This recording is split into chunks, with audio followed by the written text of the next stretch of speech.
እንደ ሥርዓቱ ቤት ውስጥ ታርሳ አልተወለደችም። እመቤታችን ሜዳ ላይ ነበር የተወለደችው።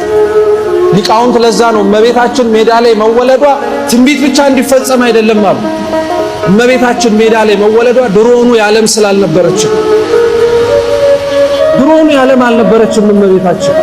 እመቤታችን የሰማያውያን መላእክት ስለነበረች ትላንት በክንፉ ተስሎ ሲጠብቃት የነበረው ሚካኤል፣ ትላንት አበስራታለሁ ብሎ ሲጠብቃት የነበረው ገብርኤል ሊባኖስ ተራራ ላይ እነሱ ነበረ መጠቅለያ ሆኖ የጋረዷት። የሷን ልደት ስታዩ የልጇን ቸርነት ትመለከታላችሁ።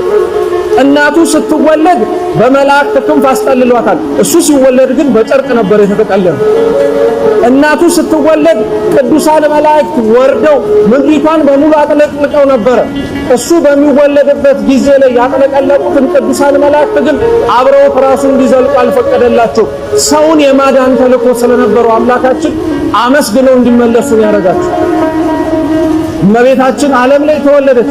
የዓለም ስላልሆነች መላእክት በሙሉ ተሰብስበው አመሰግኗት።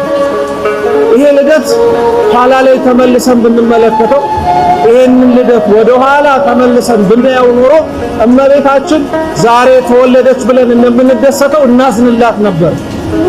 ዓለምን በሙሉ በእጁ የያዘው ዓለምን በሙሉ በሚገዛው በአምላክ እጅ ውስጥ ሆና ሜዳ ላይ መወለድ ምን የሚሉት ነው?